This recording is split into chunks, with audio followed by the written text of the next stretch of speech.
Hello and welcome. My name is Rebecca Trebble and I'm going to be speaking to you today about Ansoff's matrix.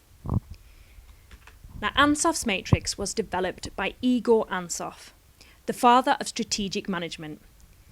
Now, Igor started life as a mathematician and then went on to develop many marketing strategies that helped organisations to develop their strategic focus. Now, why is this important to us? Well, Ansoff's matrix features quite regularly on the CIMA exams, so you could be asked to talk about what the matrix is and how you might use the matrix. You might also be expected to apply the matrix, so this might happen in your top level case study. So when looking at the organisation in the exam, you might well start to read it and think, I think this is a little bit about Ansoff's matrix, and I can apply Ansoff's matrix to this case study in order to help me with my answers. And this will gain you some very quick, easy points because it's very quick to draw and it's really easy to understand. Okay, so let's go into Ansoff's matrix then. So, what is the model for? Well, it's all about growth strategy. So, if an organisation is not growing, they are declining. And therefore, if you want your organisation to grow, you need to get yourself a growth strategy. It's vital for organisations who want to continue to have a growth strategy. And therefore, companies may use Ansoff's matrix to help them develop their 3-year, their 5-year, their 10-year plans, because all organisations need to have a goal, they need to understand how they're going to get there and what sort of tools they're going to use to get there. And that's what Ansoff's matrix helps organisations to identify. What do we need to do in order to grow? Okay, so Ansoff's matrix looks at 2 key areas. The first one being product. Now this might be, what are our current products? Are we going to continue to offer them? Are we going to change them? Are we going to develop them? Are we going to move into something completely different altogether? And the second area is markets. Are we going to stay in our current market? Are we going to move to a new type of market? Are we going to change our strategy altogether? And that's what Ansoff's matrix helps organisations to identify. So let's have a look now at the actual matrix. Okay, so along the top we have product, and down the side we have market. And then we have present and new.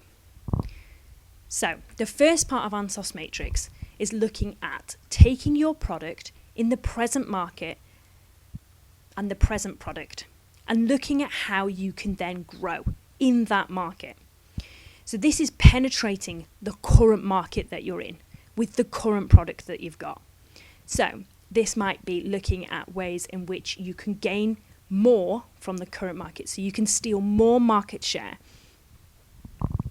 So the second area of the matrix is product development. This is all about taking a new product to your existing market. So this might be something that already complements what you've currently got, or it might be something altogether different, but it's stuff that appeals to the current market that you're already in. So these top 2 areas have a lower rate of risk because you're operating within a market that you already understand. So the very first area, market penetration, is the least riskiest area because you're taking a product that you currently understand into a market that you currently understand. Product development obviously has slightly more risk because it is a new product, but still in a market that you understand and that you know how to operate in, therefore giving you an advantage above someone who was coming into the market brand new. Okay, so the next area is market development. This is taking your current product and offering it to a completely new market. So this might be a different demographic or a different area, you might go internationally, and so it's then developing that market so that you can take a bigger chunk of the pie using the same product. And then the final area is diversification. This is taking a completely new product into a completely new market. Now, as you can imagine, the bottom 2 areas have inherently more risk because they're operating in markets that you don't understand. And they are also taking in products that you don't understand. So diversification is completely new stuff in a completely new market, and therefore carries a massive risk. However, the rewards, as we'll look at later, can be massive, and therefore there is a massive temptation to go into diversification. Okay, so now we're going to look in turn at each of the 4 areas.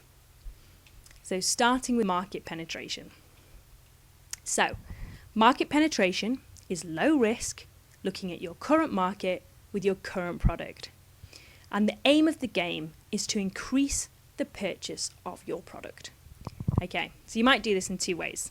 Firstly, you might look at your market. So you might look at your distribution channels. How do I get my product to my customers?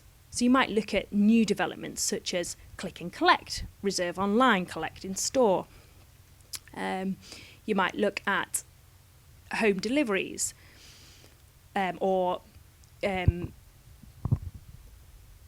different layouts of your store or those types of things. The other area is advertising. If you currently advertise on the radio and you change to advertising on the television, although the cost is quite different, what you will find is that you widen your net. So you're looking at exactly the same market, but you have a much larger viewing audience of your adverts, and therefore you are able to capture a much larger audience and therefore a much larger market. The third area is better routes to market.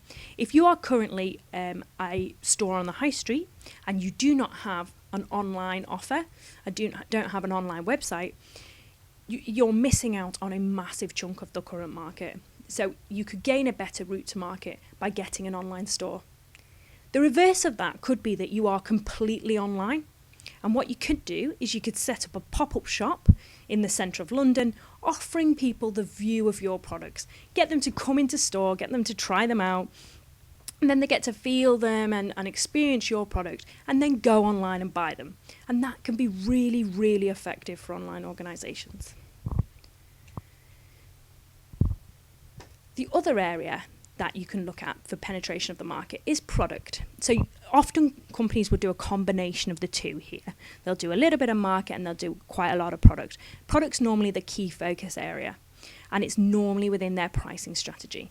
So they might change their pricing strategy. They might reduce their prices to enable themselves to open themselves to more customers and therefore sell more product. It has to be noted here that it's really, really important that if you were to use pricing as a strategy for an organisation to grow, you need to make sure that that pricing that you set doesn't then destroy some of the other things you've created, such as brand development.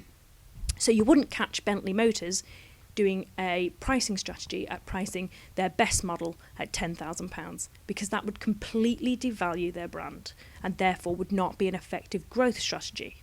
Because although it may work for the first year, they've destroyed everything they're known for and therefore would not continue growth. So it would not be a sustainable growth. Okay, so just look at a quick example here. So Argos has changed their market strategy. They have remained within the same market and remained with the same type of products. And what they have done is change the way in which you can buy. So they've changed the complete layout of their store. You now go in, you can reserve in store, you can reserve online, you can collect from store, you can get home delivery. So they've completely changed the way in which they offer the product to the market, but it's exactly the same product and exactly the same market. And so they've been really, really successful in doing that. So that's a great example. The second area to look at is product development.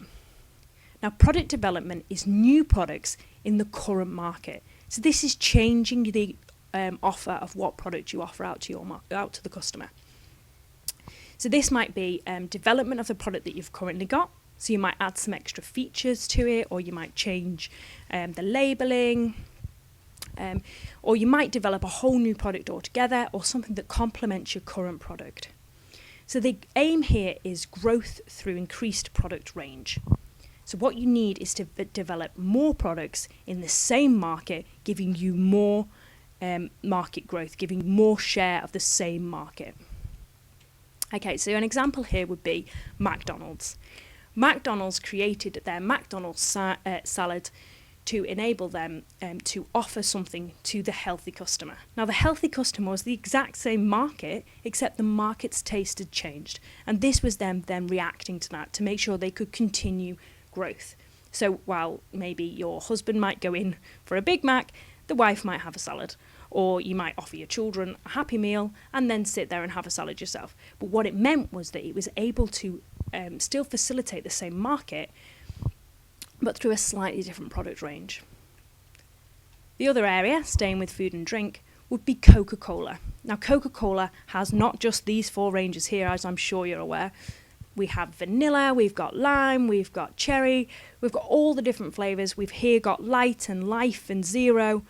And Coca-Cola is a well-known brand throughout the world, remaining within its current market, but continuing to vary its product range to enable itself to stay ahead of the game and keep customers' interest within its products. Okay, we're just going to take a little break there, and we're going to do a short exercise on both product development and market penetration.